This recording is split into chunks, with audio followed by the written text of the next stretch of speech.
What's going on, everybody? Welcome to Animania. My name is Josh. And I'm Matt, and today we're going to be looking at the newest cards revealed from Chapter 5's Lorcana, which is going to be Shimmering Skies. And if you take a look at that logo, it looks an awful lot like Pokemon's Evolving Skies. Kind of about the same layout and everything. Yeah. But Lorcana is directly competing with Magic and Pokemon, so I could see maybe where they got some of that stuff from. Okay.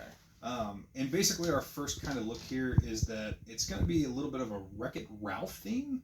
So that's going to lead us right to our first card here. So make sure you see the Wreck-It Ralph movie to kind of coincide with the cards that's going to be out of this set. Alright, so the first one's going to be a Wreck-It Ralph. It is a ruby red card. I call it red, whatever you want to call it. It is a 3-cost inkable card with 1 attack and 4 health. And then we've got, whenever you ready this character, gain 1 lore for each 1 damage on him. I may keep that. That looks like a really good card. And so when you have those cards that ready a character that cannot quest for the remainder of the turn, that would be good on him because, well, let's say he can take up to 3 damage. So at the beginning of your turn, he's ready, you gain however much health, immediately quest with him, and then play that card to ready him again. You'll gain double. So if he had 3 damage, you'd be gaining 6 in 1 turn off that card. Mm-hmm. So that would be something that's really helpful. Exactly. That's a really good card. Something I would probably love to have in my kind of deck, you know? And what's next? What do we got on here? We got Donald Duck. Donald Duck. There we go. It's a 5-cost inkable card, 3 attack and 6 health. What is on that? All right. And this is a legendary card. So even though it's a 5-cost, you can shift for 4. When you play this character, if you use shift to play him, each opponent loses 2 lore. So, and then it gets worse. So while an opponent has 10 or more lore, this character gets +6 attack. So he could actually be a 9 attacker. Jesus. Okay. Definitely going to be used for the people that have Donald Duck in there. Alrighty. Let's see what else we got right here. We got definitely Donald Duck as a card I would love to have in my deck. For sure, not in my opponent's deck. Anyway, next up. Taffeta Mutton Fudge from the Wreck-It Ralph movie. 1-cost inkable with 1 attack and 2 health. Yep. When you play this character, if you have a location in play, each opponent loses 1 lore. Jesus. So it would also be good in multiplayer. You want as many players as you can to lose lore. Exactly. And it's a 1-cost one too, so it's a really, really good one to have in your deck. And as a good prediction for this set, everybody was saying that we're going to see some racers with Rush, and I think we do actually see that for some of these. Yeah. Here's a secondary version. Here's another Taffeta Mutton Fudge with 2 costs, inkable card with 2 attack, and 2 health with 2 lore. With a lot of 2s in there. So a lot of 2 card, but that's actually really decent for a deck. It's not bad at all. You're going to want probably both those for this version. Yeah, look at that one. It's another Taffeta. It's a 4-cost inkable with 3 attack and 3 health. And let me see that ability. Read that out for me, please. All right. 2 shifts. So even though it costs 4, you can shift 2 to put on one of those that we just saw earlier. Mm-hmm. Then once per turn, when this character moves to a location, gain 2 lore. So again, gaining lore off those location moves. Good one to have, especially if you have one of these locations a lot. Alright, let us see what else we got. And this one is a Snowana Rainbow 3-cost uninkable card with 2 attack. And I can't quite read that. What was it? 2 attack and was it? Yeah. Sorry, our computer's going fast on us. Alrighty. Yeah, go back on that. It was a 2-cost and 2 attack and 4 health, and it's got Rush. That's what we were talking about, the Rush with some of these characters. Alright, we were speaking by, but here's going to be the next one. Rancis Fluggerbutter, 4-cost inkable card with 4 attack and 4 health. It's a lot of 4s, but that's a strong card to have in your red deck. It's decent. It's a decent one to have in there. This one is Turbo's the main villain of Wreck-It Ralph. It's 2-cost uninkable card with 2 attack and 3 health. Another Rush ability right there. What's that ability you've got right there, Matt? Here's something I want you to pay close attention to. It says this character also counts as being named King Candy for shift. Oh yeah. That's a little hint that we are going to get King Candy cards in this, and that we also are going to get a shift version of either Turbo or King Candy. Right. Possibly the card I'm thinking that's going to shift is going to be Glitch. Most likely. Or something like that could be a really, really good one to have. I think one of them might be Enchanted. I'm taking a wild shot in the dark out there with that one. I feel like one would be a good one. And there's one, Vanellope Von Schweet, 4-cost uninkable card with 3 attack and 3 health with 2 lore on there with the Rush ability. See, racers with Rush, that makes so much sense. Mm-hmm. And then when you play this character, she gains Evasive until the start of your next turn. Okay. Here we go. That's a good one to have. All right, let's see what is next on the This list. is going to be the end of the red cards, I believe. All right, yep, yeah, I think so. There's another Vanilla Beef launch street, but in the yellow one, it is a 1-cost sinkable card with 2 attack and 2 health with 1 lore on there. So for shifting, that's going to be a real good ideal thing. And something that was pointed out this at the bottom here, where like this says 6 out of 204 from Chapter 5. This might be a mistake just digitally, or all of the racers seem to not be in the correct spots for where they were supposed to come out. So it might be a hint that they're glitched in the wrong places. That could just be a digital mistake, or like it could be a nice little hint that Disney threw in there. Could be a nice little Easter egg. It'd be a good, awesome thing to have. And here we go. It's good. This one is Kristoff. 9 there's a 9 uninkable card with 3 attacks, 7 health with 3 lore on there. And you. But here's where it does cost a lot. But for each song card in your discard, you pay 1 less to play this character. So if you have 9 songs in your discard pile, this is a free cost. Yeah. So that's kind of worth doing. But it's also bodyguard. So you have a 7 defense bodyguard that you're going to have to get through before even damaging other characters. I don't know what that in my opponent's deck for sure. Alright, let's see what's next on this list there. It is Kronk. Here we go. And it's a 7-cost uninkable card with 6 attack and 6 health with 1 lore. What's that ability it's got right there? It's a super rare. So during this turn, whenever this character banishes another character in a challenge, you may play a character with cost 5 or less for free. Alright, that's a really good one to have. Plus, I always love Kronk myself.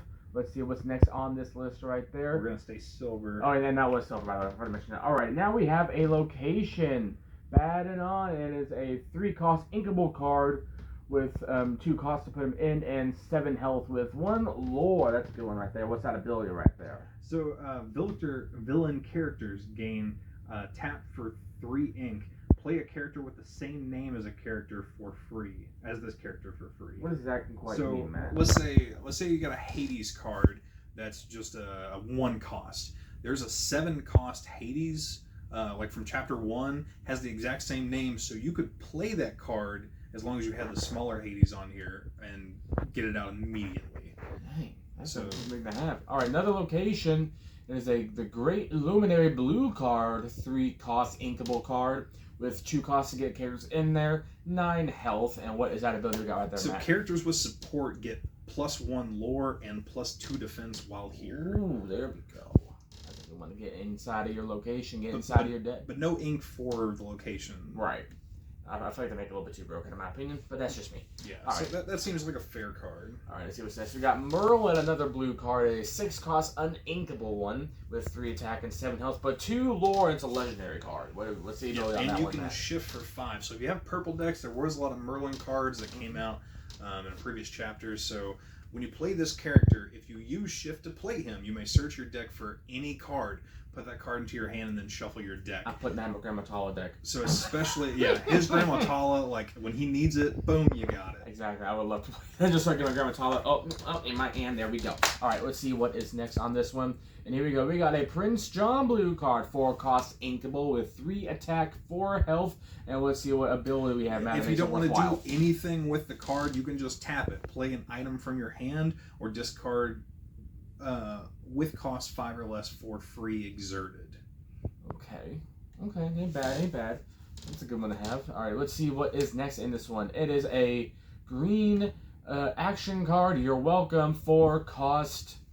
It is a 4-cost inkable card. It's action and song. Matt, what makes this ability so worthwhile? Yeah, so you can use a character with 4 costs to sing it for free.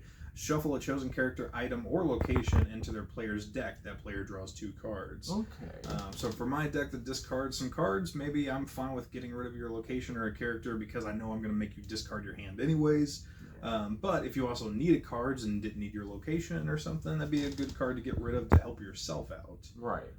All right, here's another one. It is a Scar green card, 4-cost inkable card with 4 attack, 2 health, and a lore. What's that ability on that one, Matt? He's also a ward, which is this is our first ward I think we've seen so far. Right. Whenever one of your characters challenges as a damaged character, you may draw a card. Okay.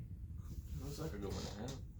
It's a nice little one if you need a little Right. It's a good one to have. All right, let's see what is next on this. And this one is Brunei, 4-cost inkable card with 2 attack, 2 health, and 2 lore. Okay, that's a good one to have. This is a lot like a Cusco card and kind of like the Surfing Mini combined. He's evasive, and when this character is banished, you may draw a card. Okay. Yeah, it definitely reminds me of the Cusco card. Except I don't think the Cusco was evasive. Oh, here we go. It's Elsa. 5 cost, inkable card. 2 attack, 5 health, 1 lore. What's that ability that makes her so worthwhile? You are Dreamborn. You're a hero, queen, and sorcerer with rush, evasive. And when you play this character, exert chosen opposing character. Oh my god. Only 2 attack, but it's a decent card to have. It's only 5 costs and it is inkable. That's a good thing. Alrighty, let's see what is next on the board today. Alright, this is gonna kind of be a spoiler. So if you had played the Ursula's quest from chapter 4, there is a prize card pack that is in there. So whenever you beat Ursula, there's a golden pack you'll open. This is the card from it, and I feel like it's been around long enough that we can talk about it. That it's not exactly a spoiler, but it is a card that is from chapter 5. Okay. And it's going to be a little bit hard to see, but this was the best image we could probably find online of it. Okay, this is the Half Hexwell Crown 6 cost uninkable card. It's an item card. What is this ability, Matt? Alright, so at any point, tap the card and pay 2. You can draw a card. And another thing you can do is tap the card and pay 2 and discard a card to exert a chosen character. Okay. So which you can tap in to decide which one you want to do. Yeah. Okay. So you got your options with it. It's not a bad card. Alright, ain't bad at all. Alright, and then this is something we definitely want to show. These are the 2 starter decks that are going to be coming out as well. Okay. So we're looking at green-silver as one, and we're looking at purple-red for the other. So no yellow-blue, but kind of changes it up a little bit. We do see one is Wreck-It Ralph themed with Frozen, and then the other one is more of a Lion King and Emperor's New Groove. Yeah, Emperor's New Groove, I'm gonna say. And we're kind of hoping, like, the enchanted cards that are coming out, everybody's been hoping for like glitched enchanteds.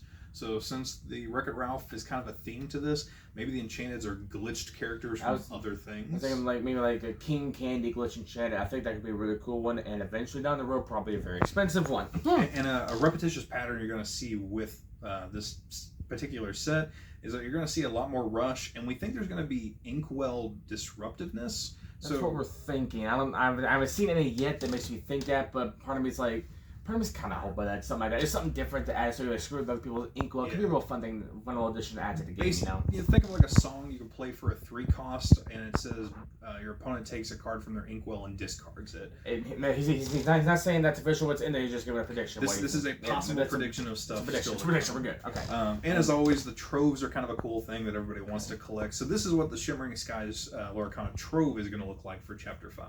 Okay. So it's going to have about 8 packs of cards in it. You got a little damage counter thing, but also dice along with it. And then everybody's been wanting colored inserts to keep their cards separated and everything. We're getting that in these troves. Oh, yeah. Okay. Yeah, I think, is that about everything, Matt? That is pretty much everything. So, this is going to be basically a part 1 of reveals, so make sure to follow us and make sure to check out what part 2 is going to be for the next reveals that are going to be. Yeah, just make sure you follow us on all of our social media, Facebook, whatnot, eBay, YouTube, all of us, Instagram, TikTok as well. Give us a follow. Thank you all so much for joining us, and then we'll hopefully see you all next time.